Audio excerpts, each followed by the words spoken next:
Listen-only mode. Welcome everybody from the I don't know how many of our Wednesday webinars. I would like to introduce you to uh, Eric Dosal, who is a great friend of ours, and he had an MSP. He was able to sell it, and it was a great experience of what he started, because you have to always, if you want to sell your managed services, you have to have some sandbox or something like that to play, to be able to say that, okay, I have a job next time. And he was involved in a really great initiative about data. So they have their company Brigades, and they are serving managed service providers with different data solutions. And we had a lot of talk with Eric about this virtual CIO kind of initiatives, or how to get trusted advisor to the clients and things like that. And I encouraged him to have a conversation about how we can use data and tell stories, and what we can do with that, because we have lots of data, and how we can use it to get much better understanding and get much better results from our clients. So just, uh, Eric, please just introduce yourself, your story. I think that's could cover an hour of of our time, but I think Yeah, it's a great one. I'll keep it brief for this for purposes. But so I'm really happy. Thank you, Dennis, for having me here. Excited to chat with you. I know we've chatted a couple of different times on different topics. I'm glad we were able to put this together. So a little background on me. I actually started our MSP practice in 2004 originally, and then moved to an actual true all-you-can-eat fixed fee model in 2007. We started with about 800,000 in revenue, which was a portion of our existing business that we carved out. We ended up growing that to about 9 million in revenue. In 2012, we were able to successfully sell it to a company called Konica Minolta. So we went from a very small practice of 5, 6, I think actually it was about 7 or 8 employees, grew to about 50 employees, mostly recurring revenue, long-term contracts, all really focused on the sales, but a lot of it having to do with driving the value for our customers. And we're able to successfully sell it. And then now I've actually left that once we sold it and started working with my brother at Brigades, which was an initiative we started in 2011 to really demystify the confusion that MSP clients have with understanding their data. So we'll talk more about that, but I'm really excited to be here, Dan. Cool. So just the first place, because I think we have to cover the whys. So why, first of all, why you were more connected on this data thing? Probably, I guess that you did it really well in your organization, and probably you didn't have a tool, and that's, scratch your own it, each kind of startup. But what's behind? So why you think that data is important? So, well, there's a couple of different reasons. Number one, I think data is like the next frontier that people are going to have to start understanding. Data is growing exponentially, and we're getting to a point at the beginning. If you think about it, we were dealing with, okay, now we're creating this data with computer systems and all that stuff, and then we needed a place to store it. And so that's where we were selling storage, SANs and network attached storage, all that stuff. They were able to back it up. So everything was around data, the infrastructure to support it. And now what we're seeing is there's a lot more initiative and a lot more value of understanding your data and actually making decisions with that data. Okay. And so we're a very data-driven company. We've always been data-driven. And so not just, hey, I want to make a decision because it's my gut feel. I mean, that's definitely a part of it. But let's understand the underlying data that's driving that behavior so we can make a little bit more educated decision. That's great. And why do you think, especially managed service providers, are important to think about what the data we are collecting from the client, and how we can put it together to make a meaningful information? Because what we need is information, not data. But the data Right. is going to produce the information. So why do you think that managed services in a right spot to use this data? So I think because managed service providers sit right at the intersection between the customers and their infrastructure and their data, and so it's a great point, a great positioning point for the MSPs to use that to be able to, A, make sense of that data to communicate to their clients, help their clients manage their data, which they're already doing. They're backing it up, they're making sure there's enough storage for it, all that stuff. But I think because the IT service provider and managed service provider sits at the kind of the like the toll booth cop for their customers, they got to be looking at this stuff. Okay. And I think there's a great opportunity for them to make money on it too. It's important that you see. So what you are thinking is that not just using data for managing or showing our results or from RMM tickets and everything, but actually selling the type of big data kind of opportunities and those type of stuff as well. So I think there's two things. I think initially it's just understanding your own internal data. So an example, which clients are happy? I mean, there's ways to do that with customer satisfaction surveys. Which customers are profitable? So that's all taking data points. How much revenue am I getting? I subtract out my cost. What are all the hours I'm spending on it? So you're using different data points. And what we found is that MSPs have the data in different silos. So you have it in your PSA or RMM. So how do you bring it together to make sense of it? Yeah. So what we try to do is help our customers, which are MSPs, bring that data together and make sense of it. And so that way you can make decisions across platforms. So I want to see all my revenue, and I want to know which ones are costing the most by hours. That revenue might come out of your accounting system, hours might come out of your PSA, and that way you can manage your business more efficiently. And that's where we suggest our customers start. But I think the next kind of evolution is to then look outwards, doing the same process of understanding data and put with your clients.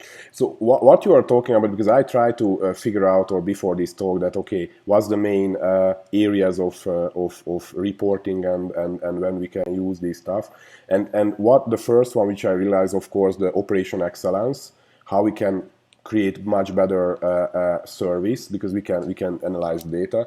The second, which I think really important during the sales process, how we can show the prospective client we are using facts, not just opinions. So that's the second thing, I guess. The third one, we are really big advocate on virtual CIO and IT management.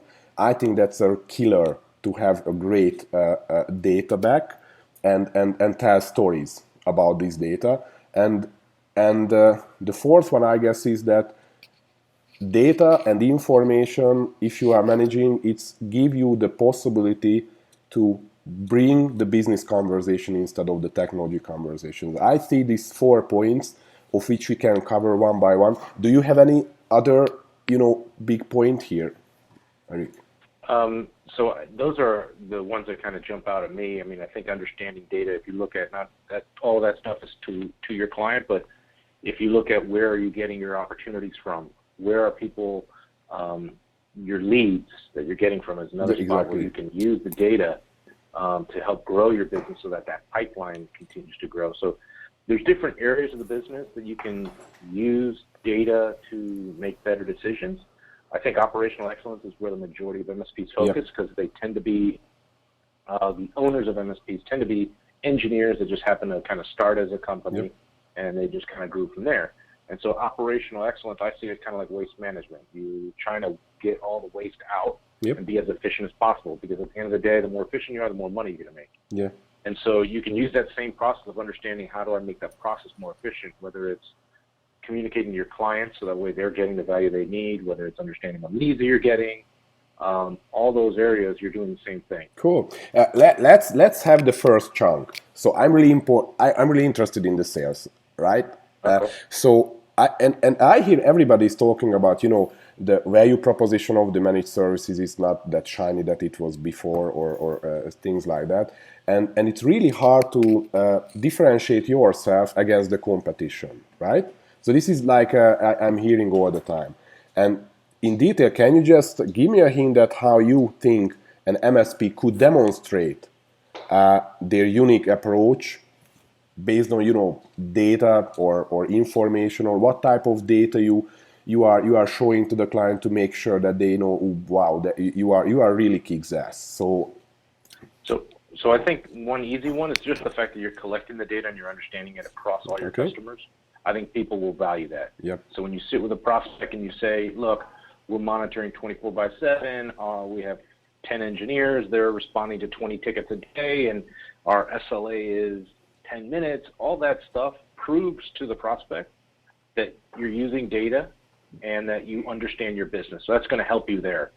Going on from there, I mean, there's different areas of the business you can just continue to leverage data that shows your prospect, shows in that sales process, and then actually showing them samples, like here's a sample report that you will get, will help differentiate yourself. Most MSPs are trunk slammers, and so they're not going to have that kind of tool, they're not going to have that type of functionality, and just this is how you elevate the conversation. You got to get out of the minutia and the techie speeds and feeds, because at the end of the day, everyone can talk like that. But to sit with a business owner, understand their business problems, and you just happen to be able to help solve them using technology. That's nice, because what I'm hearing here is that your main value proposition in that, let's say we are now focusing on the IT infrastructure delivery side, right? So I think the most value what you can bring with data is that the accountability. And as a client perspective, I'm coming from a normal client kind of company, and what I learned from IT is nobody's accountable. So if the server guy is a problem, there is pointing to the network guy is pointing to the database guy, he's an application guy, and nobody's responsible. So what I see here is that if you are able probably to carve out or just show that, you know, this is data and this is accountability. How do you see that? For sure. And if you're at least in our experience, we were a one-stop shop. The entire IT department was our responsibility. You couldn't really point the finger at anyone. You had to own it yourself. And the important thing about that, which I think a lot of companies kind of shy away from, is it's okay to share your mistakes. Everyone knows email is going to go down, infrastructure is going to go down, but being able to communicate clearly that it went down, that you're working as quickly as possible to resolve it, and that then you're going to do a root cause analysis or somehow to try to avoid it in the future. That's all a customer can ask for. Anyone that's expecting 100% uptime is just out of their mind, probably not a good customer. And so you just really want to focus on being able to communicate that and showing that you have that grasp, and that if you, as the IT service provider, you own the entire infrastructure and you're not going to be pointing fingers. I think that's definitely a better approach than what most people probably experience. And what do you think? Because that's the covering. So what we are talking about basically is like getting data from the RMM, how many alerts we have, getting from the PSA, how efficient we are with ticket resolving, or let's say projects or what initiatives are. It's not based on infrastructure, but I think that probably you can show those type of stuff, how you are managing, how you show like a quarterly report for the client or things like that.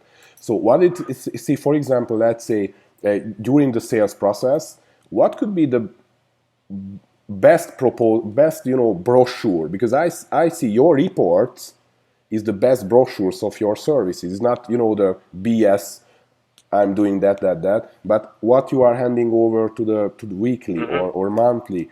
And I believe so that's the key of setting up the expectation before you even talk about money or talk about service levels, right? And so what we did in our MSP, which was extremely helpful in our helping us grow, is we had a standard. Every customer that came on board within 90 days, they got a full assessment. So we had a sample assessment, which is probably about 30, 40 pages, that ranked each area of their business from a technical standpoint. So all their applications, their servers, their workstations, the mobile devices, everything.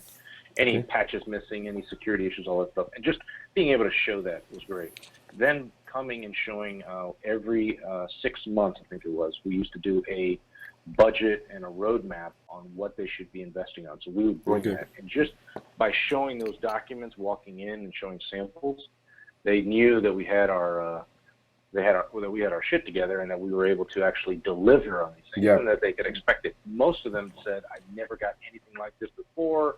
I don't even know where to get stuff like this. It's a huge help. And so there was a huge benefit in our sales process. Sorry. What I see here is that probably can make some sense is that how you can use this type of stuff to tell your story, right? Because it's about if you can show them some kind of metrics and the kind of systematic approach, they are going to see the accountability, the systematic approach, the processes, and pretty much the end of the day, you have to be a really kind of mature service provider to be able to use all this stuff. Because to get resolution time, you have to properly get the tickets right.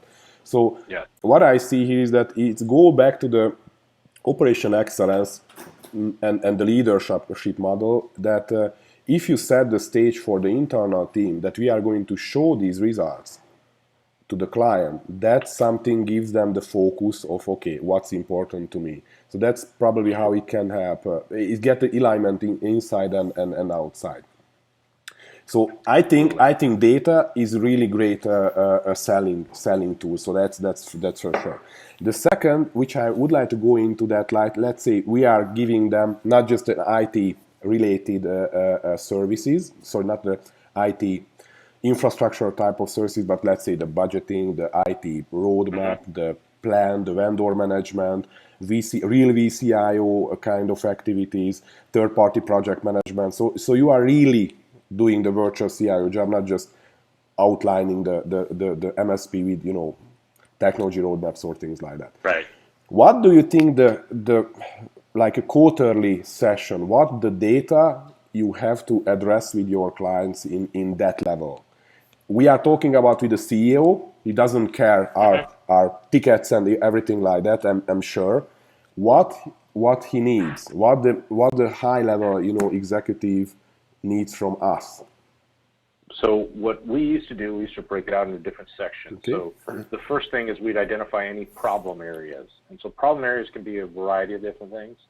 But it could be that, hey, you have an issue with an area of your business that needs to be addressed, or, hey, you have an issue that you need training. Not to get into the specifics, like, hey, I closed 100 tickets. But if their bookkeeping department opened 80% of the tickets, that's something that should be brought up, and that needs to be addressed. From there, then it's more of understanding kind of what are the priorities from the business owner. Okay. So what are you looking to do? You're looking to grow, you're looking to shrink, you're looking to add employees, whatever the case may be, because that's going to then impact your potential roadmap. So if they're going to open up offices, maybe that changes how you're going to approach their next rollout or whatever type of IP telephony they're going to purchase or whatnot. And then the final thing is, once we've gathered that, you should already come with some information that you can share with them about some basic roadmap and improvements, so that like, for example, hey, some of the systems are already out of date, they're out of warranty, we're going to upgrade those, and just give them a generic overview. And the last piece I would say is anything that's impacting auditing or compliance or security issue, that sort of stuff. Any CEO would want to know that your firewall is open to a certain port that could get hacked, or they're missing antivirus, whatever the case may be. So those are the main 4 areas we used to focus on. All right. So it's driving back the value that how the IT can make you competitive or things like that. So if you are measuring, it's not speeds and feeds. It's not talking about the stats, because you may need to back your information up with the stats, but it's having an elevated conversation with that CEO and understanding his needs and being able to communicate how you're trying to or already addressing them in a language that he would understand. Yeah, and the other thing I think what I see for other MSPs, that they have hard time to get to. So let's see how is it working. You start this conversation with the CEO in the sales process. Let's say like a 65 people company. I wouldn't say like a 10 people company. But then they grab the idea. All right, you are really doing great. Okay, so I'm hand over to you, the office manager or the CF or something like that guy. He's taking care of them, and I have a check mark. I'm done with IT, right? So that's probably most of the CEOs we see how they are working, because IT, in a meaning, is like devices, networks, stuff like that, and that's all. But we all know that it's a totally different possibilities and opportunities there. So you are there, you screwed, and you are contacting with the office manager. So what do you think how you can use, or what you can use to get back to the CEO with a message that, okay, we finished the job, we are up and running, and what's the next step? So how can you use this tool or yourself to start again some kind of meaningful conversation with the C-level? So first of all, I think it's important that you try to hold that C-level relationship as long as possible.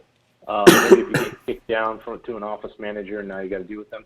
What I see, my experience on that is if the C-level executive is not directly engaged with you and understanding your value, then they probably see you more as a cost center. Yep. Okay. And less as a value provider. And the moment we would shift from a value provider to a cost center, I knew then it was just a matter of how can I get the lowest cost. And so it just kind of starts to diminish the relationship. So what I always try to do is I try to get an executive in my firm, which typically was myself or my brother, to meet with a C-level executive at least twice a year. And just communicate with them on what's going on, and we would find unique ways to do it. Maybe they don't want to meet and talk IT because you're talking too techy. Take them out to lunch, take them out to happy hour, take them out to dinner, whatever it is, but communicate with them, because at the end of the day, people still do business with people, and if they like you, that's certainly going to be a much better relationship than if you hide with the office manager. And by the way, there's a lot of larger companies that you're better off hiding with the office manager. And so there's times that makes sense, but if you really want the long-term relationship and be able to expand, you got to go all the way up to the top. Yeah, that's what I'm meaning here is that what you can easily get some kind of data, because we are talking about how we can use data for these type of reasons to engage the client. I think it could be pretty much misguiding if you are collecting a lot of data, which in the IT tech is tough, because you can have a lot of RMM, PSA, whatever. And it can be a kind of misguiding to show them the wrong report, right?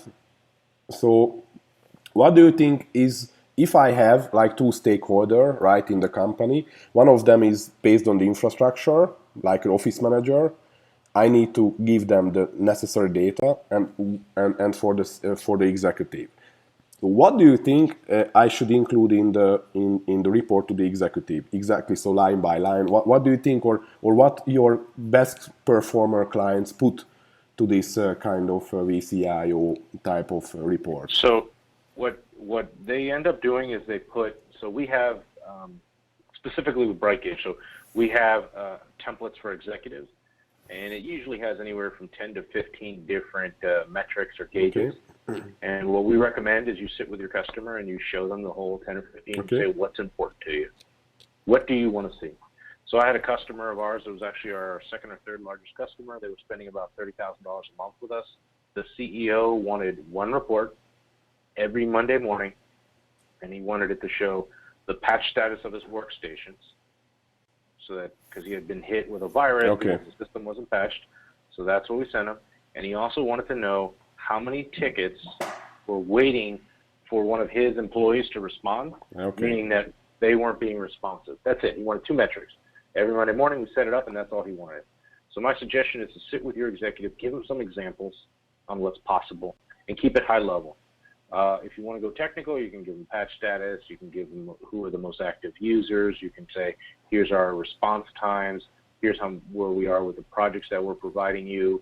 Here are the different proposals we've sent you, so that he or she can get a kind of a snapshot of everything that's going on, and then let him or her filter down what they want to see.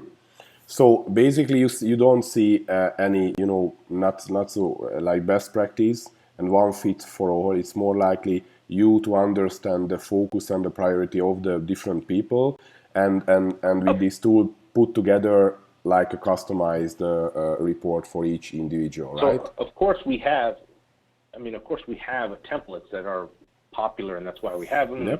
You can use that and send it. My suggestion is do that, but then go above and connect with him and understand, what does he want to see? When does he want to see it? How does he want to see it? Some people want a PDF delivered to them. Some people want it online, hard copy. Some people just want the email. So build it out for them. But our most popular template includes a patch status of all the devices, so servers and workstations, any antivirus issues, everything related to the most installed applications.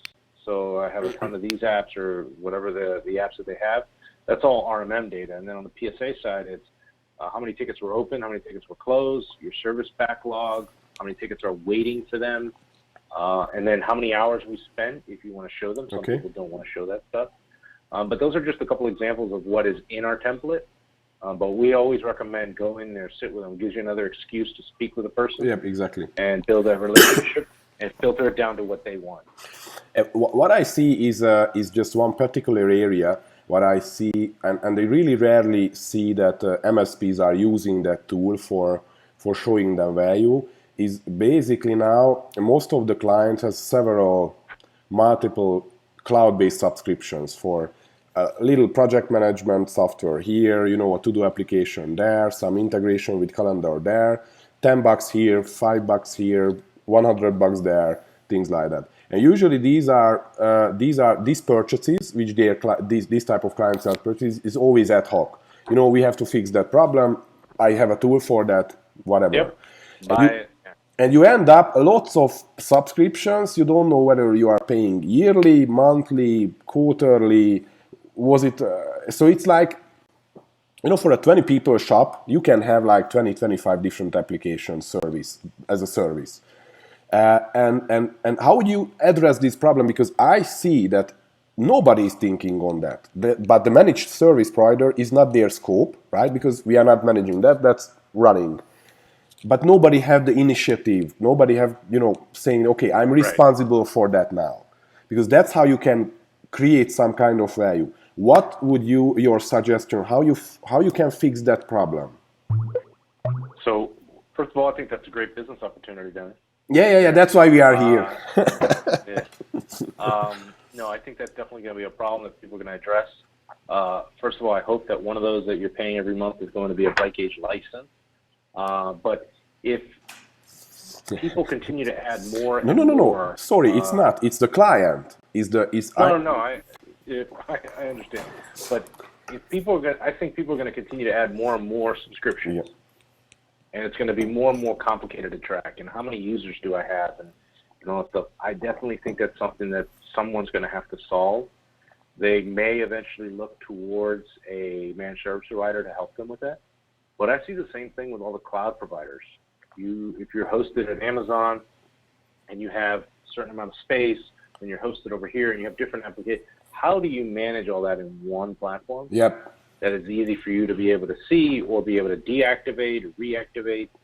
If you think about the individual licenses where we started 10, 15 years ago, you bought all those from your managed service provider. Yep. So you bought your Adobe, you bought your Windows, you had one person that would manage it, and then they would be able to handle all the renewals. I think we're going to go to a similar solution or a similar setup. But even like website, SSL certificates, all that stuff, all that is so painful to renew and track. Someone needs to have a solution for it. Yes, so what I see here is that, and that's another system. And we have a really interesting question here. I would like to just get back to you that the gentleman asking that Brigades seems like an awesome tool, but can you explain how is Brigades differentiate itself from some of the reports you are able to get out of ConnectWise or other PSA RMM tools? We are not doing the webinar with your product. It's not the case, but I think that's a really valid question to make it in a context. Yeah. So go ahead. We get asked that question all the time. Every single platform and every single software that everyone that's listening on this call uses has to provide some kind of reporting, and if they don't, they're going to need to soon. They're also all going to have to start providing dashboards. Everyone's talking about dashboard and analytics, so they're all going to have to do it. Our biggest differentiator is we're going to aggregate all of them. Aggregate. So it's not just one. So you have the ConnectWise dashboard or the ConnectWise report. Great. It's going to give you a lot of good data, assuming that they provide it to you if it's the hosted version or on-premise. But then if you want to see that alongside your RMM data, you're going to have to buy another tool, because ConnectWise is going to build something that connects to Enable, Kaseya, or something like that. And then QuickBooks, if you want to see your financial data, how do you see it all on kind of one platform and then be able to mash it up so you can see tickets per agreement and that sort of stuff. So that's where we feel we differentiate ourselves, and also we feel that ours is a little bit easier to use because we are an MSP and we use it for ourselves and we built it for ourselves, versus ConnectWise is just a software company that's just pumping out software. And my question, and if we go back to this interesting question about the subscription stuff, right? Because it's like, this board game called Risk, when you know go and you know develop your world. And I think the big thing here is the following: what you are reporting, what you are doing. So when you just don't do anything, just you stand over, I think, a report about, you know, it's like a blank report page of subscription management, budgeting, whatever. And of course, what's going to be there is that you don't implement, you haven't implemented this type of service, which is in the, because in the reporting you can show them the missing pieces, what they don't have. And it could be an Excel sheet or something like that, which is easy to figure out. Just say, this is the Salesforce, that much we pay, and these are the people's inside license. What means if I fire someone, I have to know that someone is closing this Salesforce relationship, because I just pay $160 for every month without using that stuff.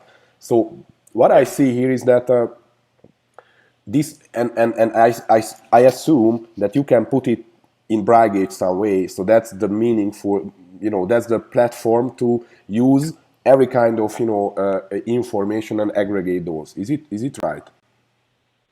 Yeah, so you are next month, by about November, actually, we'll have so if you needed to import data from an Excel spreadsheet, because that's probably the best way right now to manage all these different subscriptions, you can then report on it and share with your customers.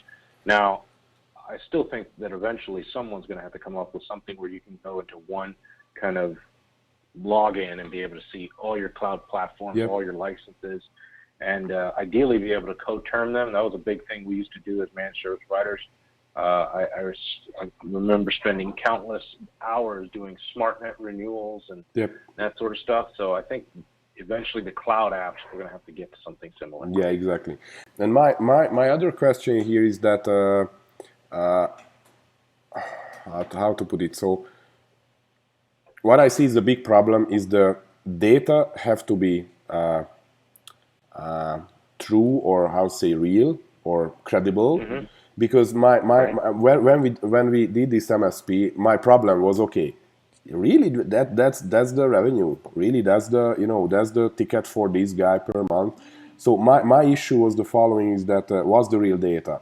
And that's why I think that's important to aggregate all the data, because we can say, you know, that's the right data, because you can pull out the report from ConnectWise and you are not using lots of things, and the report is just not showing right data because you are not putting the, you know, behind that.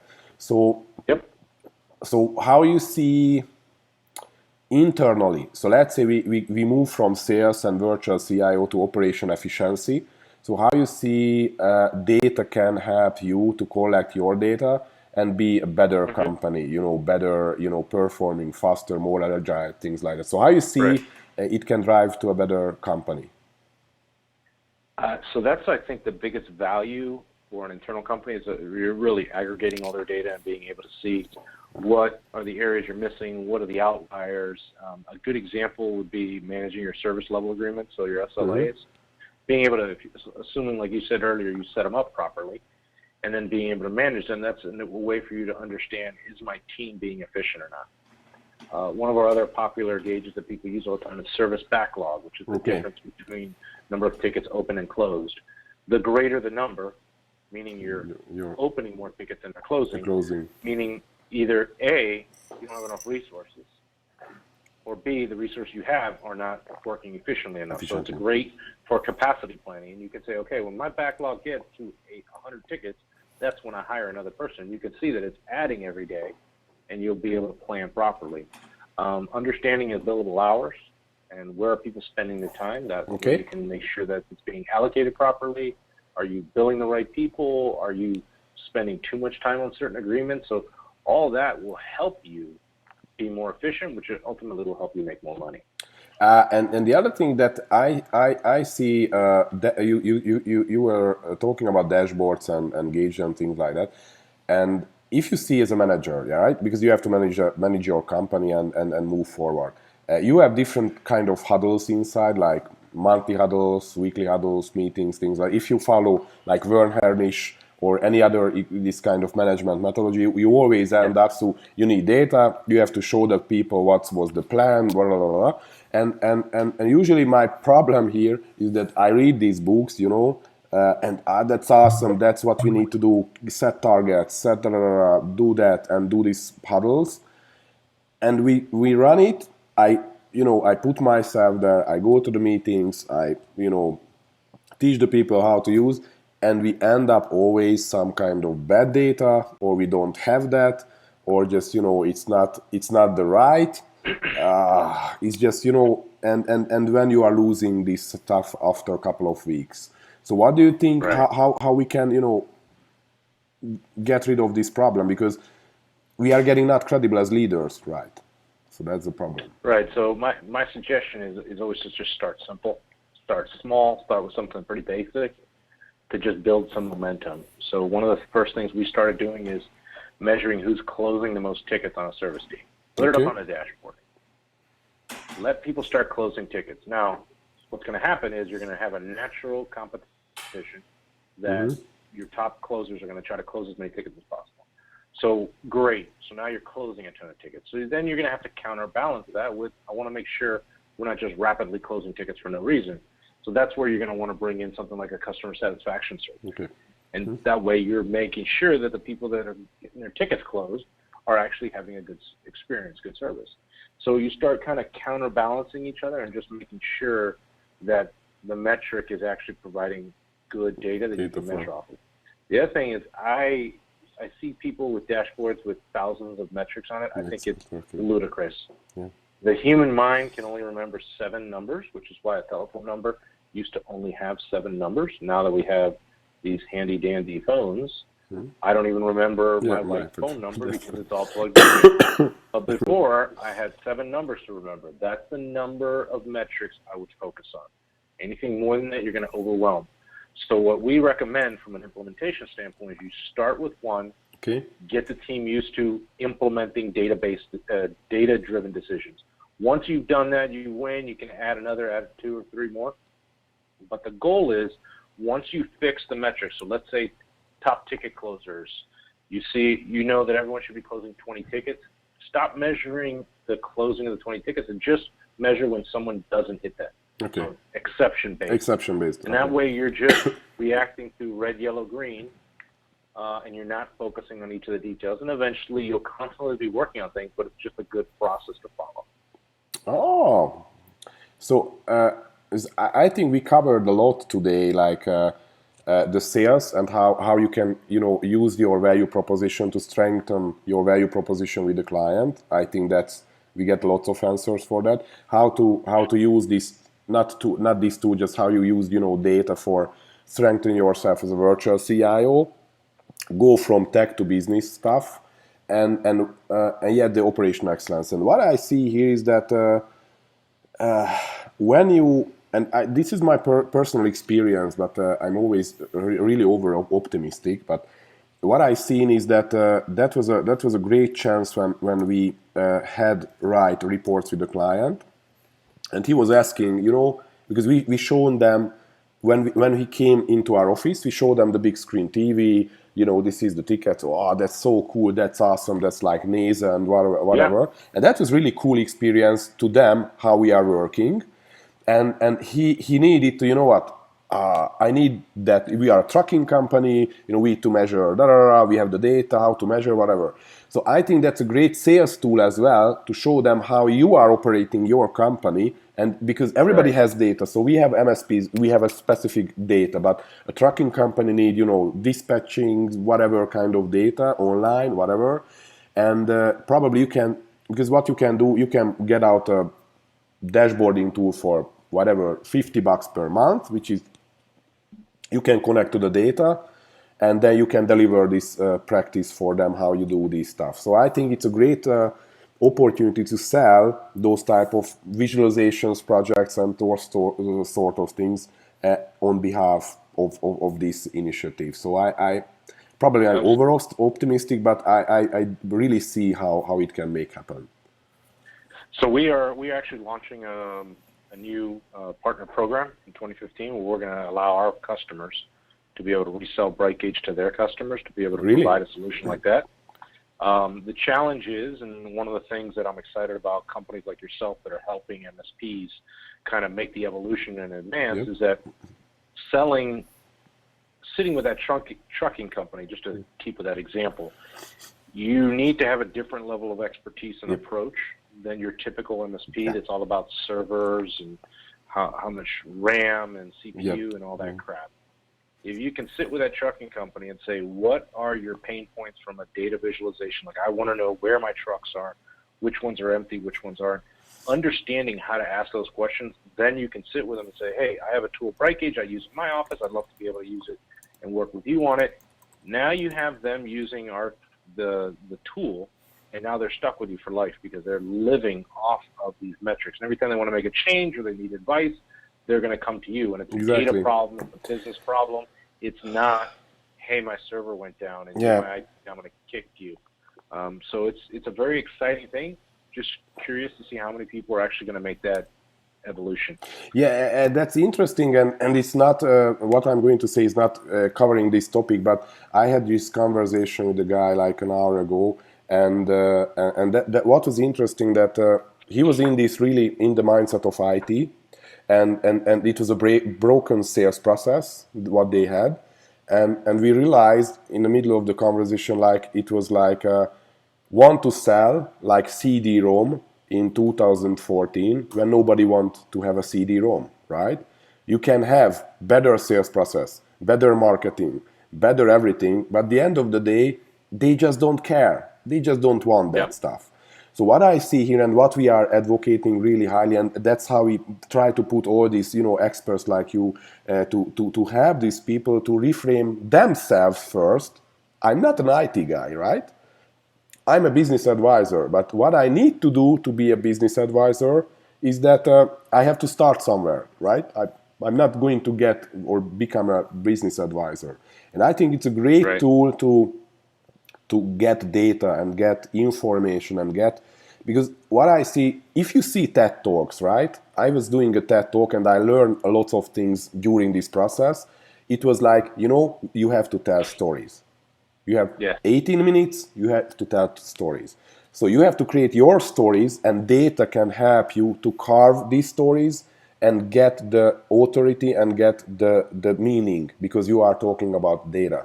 So I see that's a great opportunity for every MSP to start a totally different type of conversation than they were used to talk, and go back to the C-level and go and try to, somehow move this kind of transition. So, right. Yep, I agree with you. I have another question.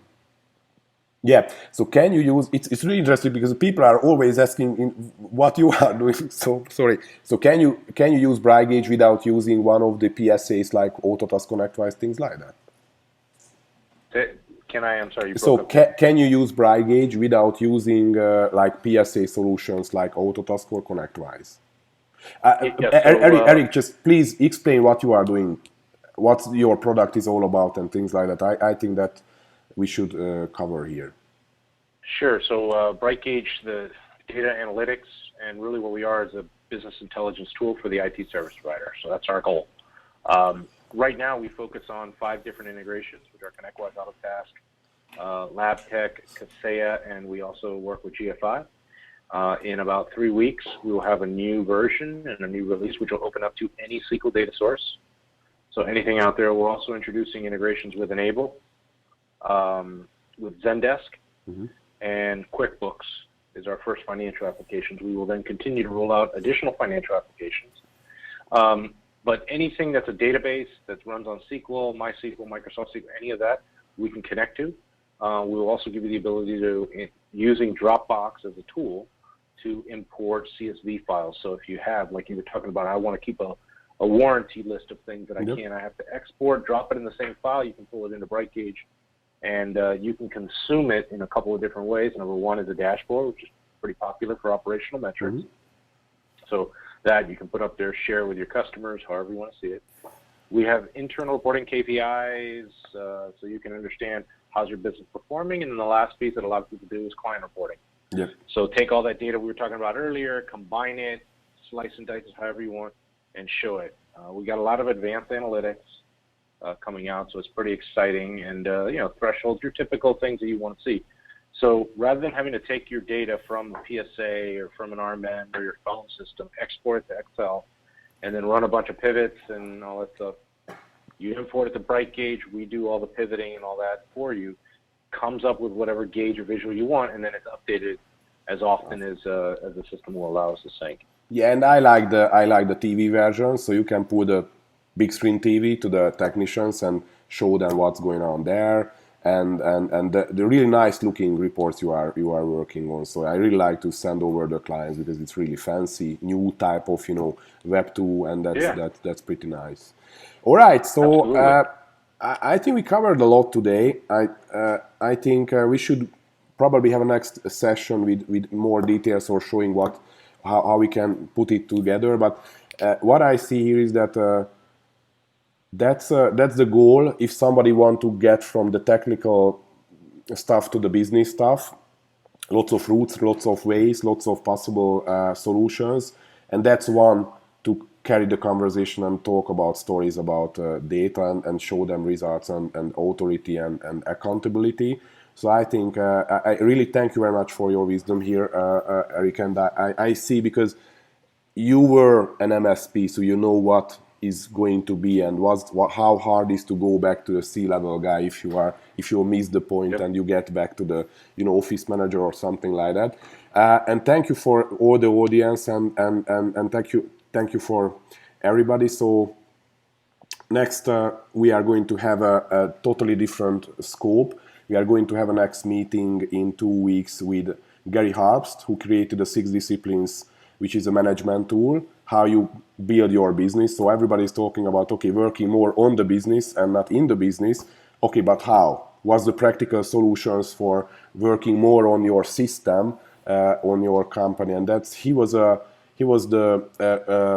founder of Solomon Software, and he sold the whole business to Microsoft in like 5 years ago. And he went back and tried everything put together to create a kind of system for small medium enterprises, how you can grow your business. So he's a really great guy, and I want to just have a talk with him. So thank you very much for all. Thank you, Eric. Thank you for having me. It was great. Look forward to doing it again soon, Dennis. Okay, thank you very much. Have a nice day, guys.